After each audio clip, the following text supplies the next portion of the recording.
नमस्कार, न्यूज 18 पर आप देख रहे हैं अपना उत्तराखंड। आपके साथ मैं हूं कंचन डोगरा नेगी। बड़ी खबर आ रही है महाराष्ट्र के राजभवन से, जहां पर एक जूनियर इलेक्ट्रीशियन के कोरोना पॉजिटिव पाए जाने के बाद राज्यपाल भगत सिंह कोश्यारी ने खुद को क्वारंटीन कर लिया है।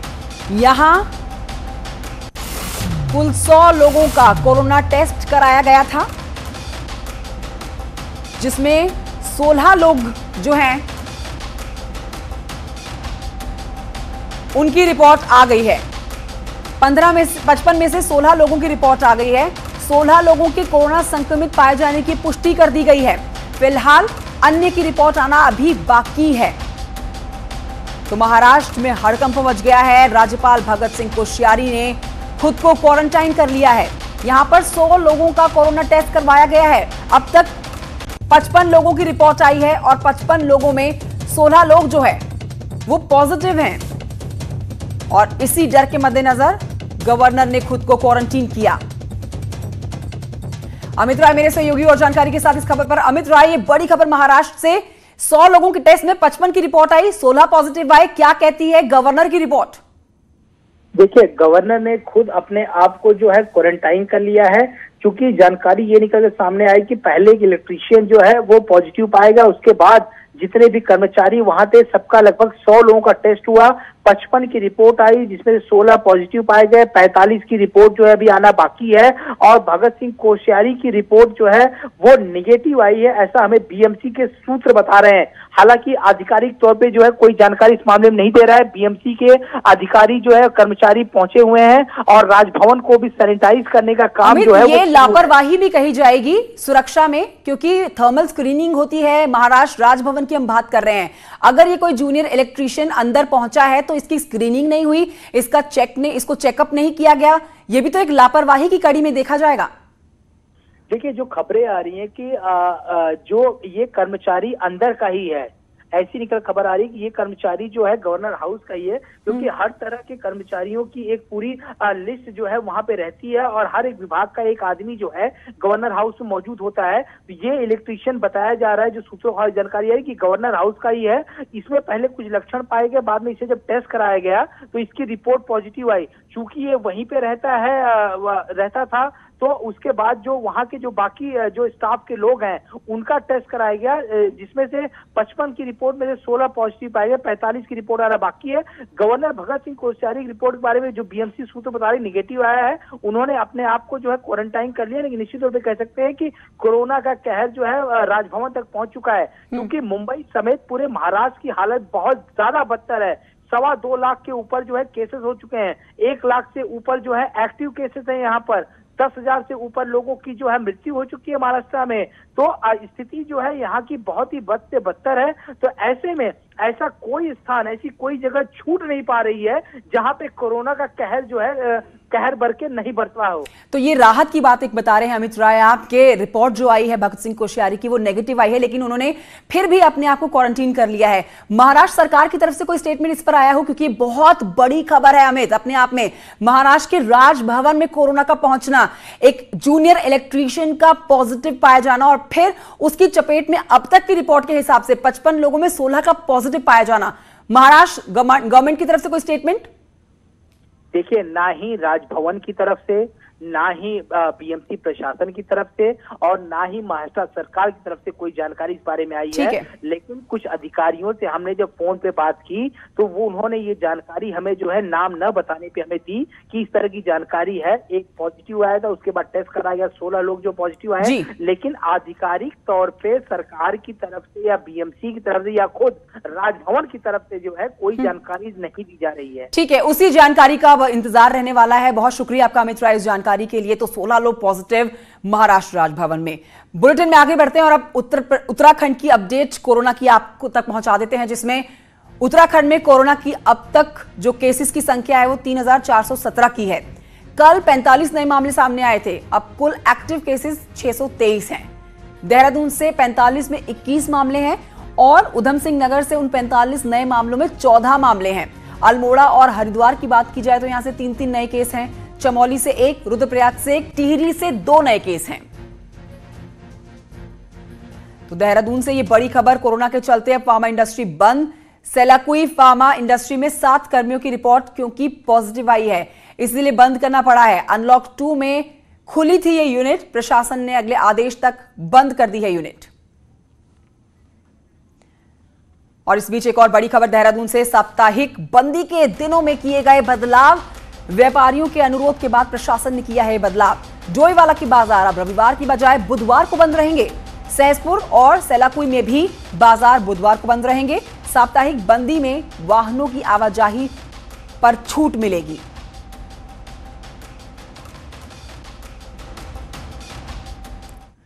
कोरोना से ठीक होने से जुड़ी ये खबर, जिसमें ऋषिकेश से राहत और अच्छी खबर। एम्स में कोविड मरीजों का रिकवर रेट लगातार बढ़ता जा रहा है। 82% हो गया है ये रिकवरी रेट। अब यहां पर कोरोना संक्रमित केवल 20 एक्टिव हैं। खास बात यहां पर यह है कि इसमें से कोई भी मरीज वेंटिलेटर पर नहीं है। एम्स में कोविड के नोडल अधिकारी डॉक्टर मधुर उनियाल ने बताया कि एम्स में विभिन्न क्षेत्रों में इलाज को लेकर पहुंचे कोविड के कुल 163 मरीजों में से 133 की रिकवरी हो चुकी है। ठीक होने वाले मरीजों में 107 उत्तराखंड के और 29 मरीज दूसरे प्रदेशों से आए हुए हैं।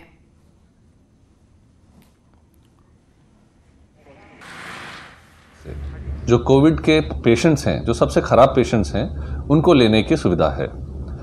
ऐसी स्थिति में भी एम्स में अब तक 163 कोविड पॉजिटिव पेशेंट्स का इलाज हुआ है। इनमें से 133 पेशेंट की रिकवरी हुई है, जो कि 82%, और वो भी सीरियस पेशेंट्स में एक बहुत अच्छा नंबर है। हमारे पास इस समय सिर्फ मात्र 20 एक्टिव पेशेंट्स हैं और आईसीयू में 6 मरीज हैं, लेकिन कोई भी वेंटिलेटर पर नहीं है। काशीपुर से खबर, जहां पर बढ़ रहे कोरोना संक्रमितों की संख्या के बाद अब पुलिस एक्शन में दिख रही है। 2 लोगों पर इस वायरस को फैलाने पर मुकदमा दर्ज किया गया है। दिल्ली से आए व्यापारी पर मुकदमा दर्ज कर लिया गया है। उस पर आरोप है कि उसने जानकारी छिपाकर विवाह समारोह में शिरकत की, जिसके बाद लोगों को कोरोना हुआ। कई लोग कोरोना की चपेट में आए और उनकी जिंदगी खतरे की जद में डाली दिल्ली से आए इस शख्स ने। इसी के साथ अली खां निवासी एक व्यक्ति जो कि अपनी क्लिनिक चलाता है, कंटेनमेंट जोन में खुद संक्रमित होने के बाद दूसरे इलाके में जाकर उनकी जिंदगी खतरे में डालता है, ये आरोप उस पर लगा है, जिसके ऊपर भी अब मुकदमा दर्ज कर लिया गया है। एक व्यापारी हैं, उनके बेटे जतिन चावला, इन पर मुकदमा कायम किया जा रहा है क्योंकि दिल्ली से आए थे। इन्होंने अपने कॉन्टैक्ट ट्रेसिंग जो हम लोग कर रहे थे उसमें सही बातें नहीं बताई, जिसके कारण से काफ़ी लोग जो है यहाँ जो भी इनकी शादी या समारोह में शामिल हुआ था वो पॉजिटिव आया है। सूचनाएं छिपाने में और इस महामारी के जद में खतरे प्रकोप में जो है बाकी अन्य लोगों को भी भागीदार बनाने में इन पर मुकदमा कायम किया। तो एक तरफ कोरोना, दूसरी तरफ बारिश। उत्तराखंड में लगातार बारिश हो रही है। बारिश और मलबे से दर्जनों सड़कें बंद हो जाने से कई गांवों का संपर्क कट गया है। मौसम विभाग ने अभी 16 जुलाई तक बारिश का अनुमान जारी कर रखा है। तो 2 तस्वीरें आपके टेलीविजन आज स्क्रीन पर। गढ़वाल से लेकर कुमाऊं तक बारिश का दौर जारी है। मौसम विभाग ने टिहरी, देहरादून और पौड़ी जैसे जिलों के लिए हैवी रेन का अलर्ट जारी किया है आज के लिए। इसके अलावा ये भी पूर्वानुमान जारी किया गया है कि 13 से 16 जुलाई तक प्रदेश में बारिश होती रहेगी। हालांकि वो मध्यम गति की बारिश होगी। इसके लिए मौसम विभाग ने तमाम जो हाई एल्टीट्यूड वाले एरिया हैं वहाँ पर अलर्ट जारी किया है और लोगों से अपील की गई है कि वो ऊंचाई वाले स्थानों पर न जाएं, ऐसे क्षेत्रों में जहाँ पर लैंडस्लाइड या भूस्खलन की घटनाएं हो सकती हैं। प्रदेश में करीब 132 के आसपास जो मोटर मार्ग हैं वो बंद पड़े हुए हैं और मोटर मार्गों के कारण जो ग्रामीण संपर्क मार्ग हैं उनकी कनेक्टिविटी भी ठप हो गई है, जिसके चलते जनजीवन अस्त व्यस्त हो गया है। बारिश यदि 16 जुलाई तक लगातार रहती है तो सड़कों के बंद होने के चांस और भी बढ़ जाएंगे। ऐसे में लोगों को अलर्ट रहने की जरूरत है। कैमरा पर्सन अनिरुद्ध रावत के साथ सुनील नौपरबात, न्यूज़ 18 देहरादून। मौसम को लेकर जो अलर्ट जारी किया है उससे अल्मोड़ा भी अछूता नहीं है। मौसम विभाग की भविष्यवाणी सच साबित हुई है। जिले में सुबह से ही झमाझम बारिश शुरू हो गई है। मौसम विभाग ने आज से भारी बारिश का अलर्ट जारी किया है। अल्मोड़ा की तस्वीरें। बारिश के अलर्ट को देखते हुए डीएम ने सभी तहसीलों को, थानों को अलर्ट पर रहने के निर्देश जारी किए हैं।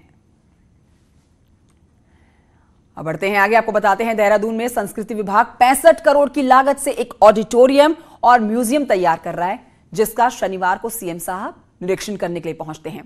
1000 लोगों की क्षमता वाले इस ऑडिटोरियम का 95% का काम पूरा हो चुका है। इसके अलावा art gallery, meeting hall, conference hall भी तैयार किए जा रहे हैं। ग्रीन बिल्डिंग कॉन्सेप्ट पर बन रहा है ऑडिटोरियम। 2518 स्क्वायर फीट में बन रहा है यह पूरा ऑडिटोरियम।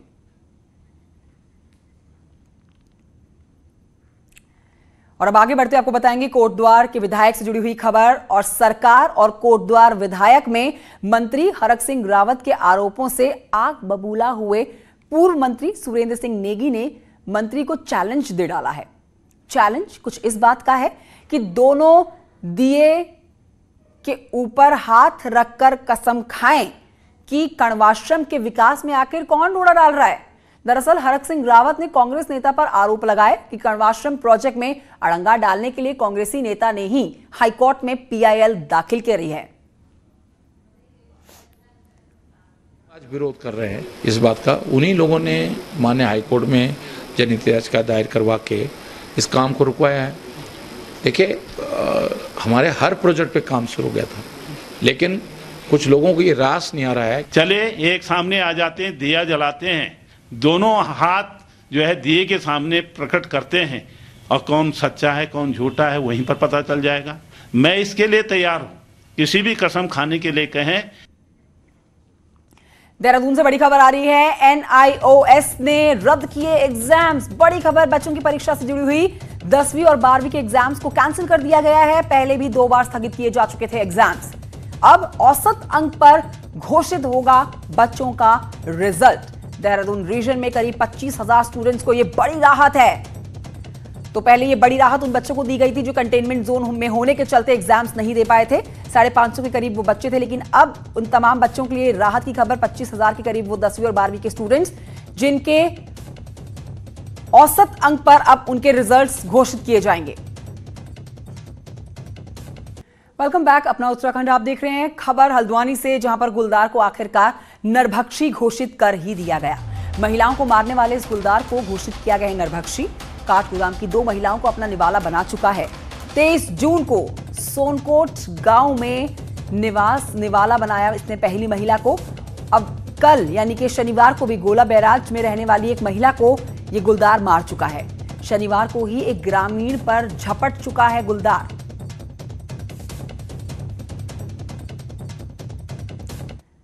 गुलदार की आतंकी खबरें आप 3 तस्वीरों में समझेंगे। गुलदार की समस्या हमेशा से पहाड़ों में एक बड़ी समस्या रही है। ये 3 तस्वीरें आपके टेलीविजन स्क्रीन पर। लगातार गुलदार इंसानों पर हमला करते हैं।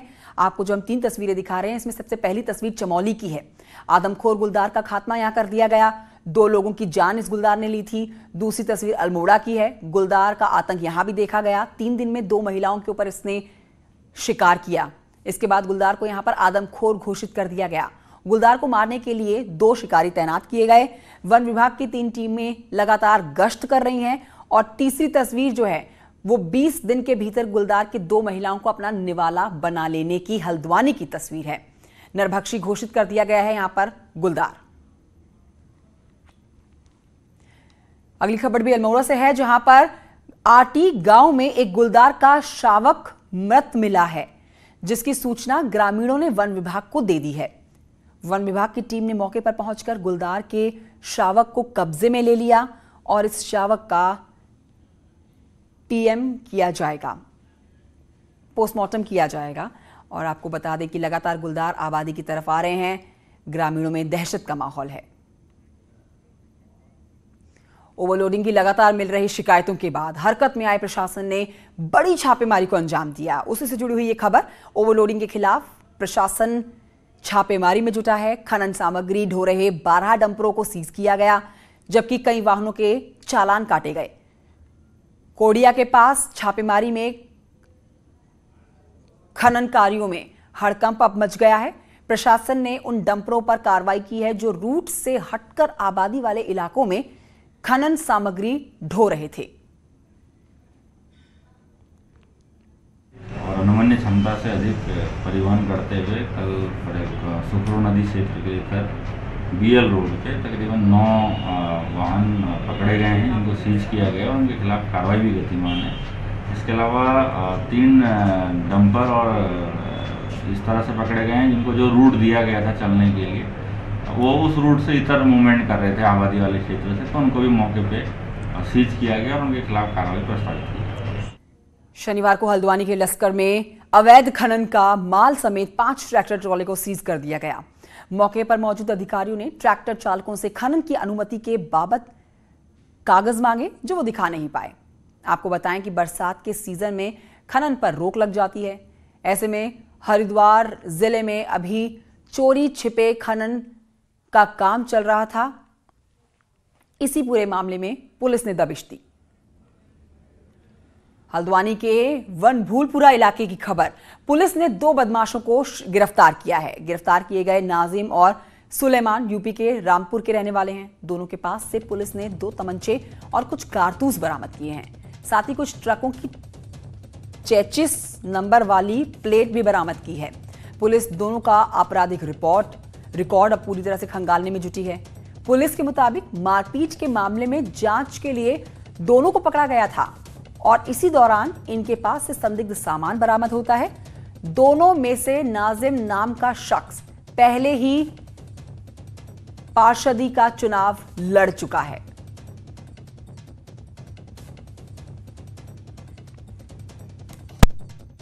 एक मारपीट का एक केस छोटा सा आया था, जिससे हमने जो पीड़ित पक्ष था उससे जब पूछताछ करी तो उसने जो है 2 व्यक्तियों का नाम बताया। उन दोनों को जब पुलिस उनसे बुलाने गई, उनके पास गई, तो वहाँ जब तलाशी ली मौके पे, तो उनके पास से हमें 2 315 बोर के तमंचे मिले हैं, 6 कारतूस भी हैं, जिंदा कारतूस।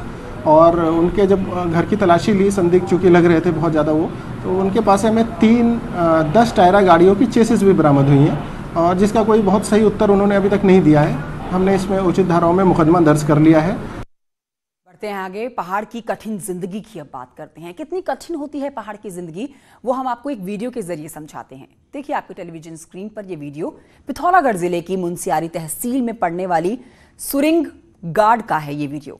और बरसाती नदी को पार करने के लिए किस तरह से हर साल 5 ग्राम सभाओं के लोग इस नदी पर लकड़ी का ये टेम्परेरी पुल बनाते हैं, जो लंबा साथ इनका नहीं देता है, और कड़ी मशक्कत के बाद कैसे तैसे करके इस पुल को पार करने का काम किया जाता है। 2013 की बाढ़ की तबाही में ये पुल ढह गया था।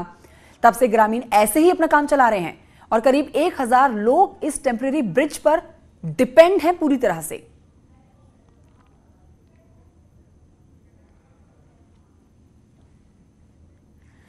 नई टिहरी में सूरी देवी का मंदिर है, जिसको पनियारी देवी भी कहा जाता है, जिसका मतलब पानी की देवी होता है। सूरी देवी की मूर्ति के पास एक घड़ा रखा रहता है जिसमें पानी रहता है, और जब भी देवी की पूजा अर्चना की जाती है तो घड़े में साफ पानी भरा जाता है, पुराना पानी निकाल दिया जाता है। टिहरी वासियों का मानना है कि जब भी टिहरी में अतिवृष्टि होती है तो पनियारी देवी से प्रार्थना की जाती है और घड़े के ऊपर ढक्कन रख दिया जाता है। वहीं आपको बताएं कि जब सूखे की स्थिति आती है तो देवी की पूजा अर्चना की जाती है और घड़े के ऊपर से ढक्कन हटा दिया जाता है, जिससे बारिश होने लगती है। इस मंदिर का जो महत्व है वो है पानी, पनियारी देवी के नाम से। जब जब यहाँ पर अतिवृष्टि हो तो उसको रोकने में माँ का आशीर्वाद रहता है, और जब यहाँ पर सूखा पड़ जाए, बिल्कुल पानी का जो है यहाँ पर कमी हो, तो उस समय जो है माँ की आराधना करके यहाँ पर जो पहले मेला भी लगता था। अब बढ़ते हैं आगे, पौड़ी के पास की खबर, जहां के घुड़दौंडी स्थित जीबी पंत इंजीनियरिंग कॉलेज की बायोटेक्नोलॉजी विभागाध्यक्ष डॉक्टर ममता बोंठियाल ने आसपास मौजूद जड़ी बूटियों से हर्बल टी बनाई है। लॉकडाउन के दौरान के समय का सदुपयोग करते हुए शरीर के रोग प्रतिरोधक क्षमता को मजबूत बनाने के उद्देश्य से यह हर्बल टी बनाई गई है। रोजमेरी, तेजपत्ता और लेमन ग्रास के मिश्रण से तैयार की गई है ये टी। डॉक्टर ममता ये कहती हैं कि कॉलेज में अन्य लोगों को भी इसे उपलब्ध कराया जाएगा। उनका ये भी कहना है कि कोरोना के दौर में ये रोग प्रतिरोधक क्षमता बढ़ाने में बहुत उपयोगी है। प्रत्येक व्यक्ति इसे घर में तैयार करने के साथ ही रोजगार के तौर पर भी इसका निर्माण कर सकता है। जो हमारे पास जो पौधे उग रहे हैं, क्या उनके कौन कौन से औषधीय गुण हैं और उनमें से कौन से ऐसे हैं जिनसे हम एक हर्बल टी बना सकते हैं। तो लिटरेचर में इसका रोजमेरी का जो है ये है कि ये एंटीऑक्सीडेंट है, एंटी इन्फ्लेमेटरी है, रोग प्रतिरोधक क्षमता को ये बढ़ाती है। तो अगर दिन में 1 या 2 बार अगर इसका सेवन कर लिया जाए तो इसमें कोई नुकसान नहीं। पौड़ी की बात बढ़ते हैं आगे नैनीताल की खबर, जहां पर बंद होटलों को खोलने की अब तैयारी शुरू हो चुकी है। कोरोना के चलते क्वारंटीन सेंटर में तब्दील 81 होटलों को क्वारंटीन सेंटरों से अब मुक्त कर दिया गया है। भीमताल, नैनीताल, भवाली के होटल्स को सशर्त छोड़ने के बाद होटल एसोसिएशन इन होटल्स को खोलने की तैयारी कर रहा है। 22 मार्च से बंद पड़े कारोबार को पटरी पर लाने के लिए नैनीताल तैयार हो रहा है, तो नियमों पालन कराने के लिए उनको एक बड़ी चुनौती का सामना भी करना पड़ेगा। हालांकि होटल कारोबारी ये कहते हैं कि सरकार सीमा पर ही एंटीजन टेस्ट करा देगी, तो पर्यटन बेरोक टोक यहां पूरे तरीके से, सुचारू तरीके से हो पाएगा। बॉर्डर्स पे ये टेस्टिंग व्यवस्था शुरू कर दी जाए, जो भी आदमी टूरिस्ट यहाँ आना चाहे और जो चार्जेस वो चाहें उसमें ले सकते हैं, और उतने घंटे वहाँ पे टूरिस्ट वेट कर लेगा, क्योंकि उत्सुक है टूरिस्ट आने के लिए, लेकिन SOPs और जो गाइडलाइंस बनी है उसके हिसाब से आना बड़ा मुश्किल है। अनलॉक के क्रम में जितने सर्कुलर इशू किए गए, ये हमारा जो फ्रंट लाइन स्टाफ है वहाँ तक भी पहुँच नहीं पा रहा है। तो कम्युनिकेशन गैप है बेसिकली। जो हमारा फ्रंट लाइन डीलिंग स्टाफ है, जो भी डील कर रहा है टूरिस्ट वगैरह से, वो समझ नहीं पा रहा है गाइडलाइन। इस चक्कर में ये पर्यटकों को दिक्कतें हो रही हैं। काल में जहां हजारों लोग सैकड़ों किलोमीटर यात्रा करके अपने घरों को लौटे, तो वहीं अल्मोड़ा के कसार देवी क्षेत्र में 2 दर्जन से ज्यादा विदेशी नागरिक कोरोना काल में अपने देश जाने की बजाय देश के कसार देवी में रहने को ज्यादा सुरक्षित मान रहे हैं। रिपोर्ट देखिए। अल्मोड़ा जिले में सैकड़ों विदेशी नागरिक यहां आते हैं और वर्ष भर निवास करते हैं। लॉकडाउन के बाद कई देशों के नागरिक अपने देश लौट गए, लेकिन 55 विदेशी नागरिक आज भी जिले के कसार देवी, रानीखेत और सडिया पानी में रह रहे हैं।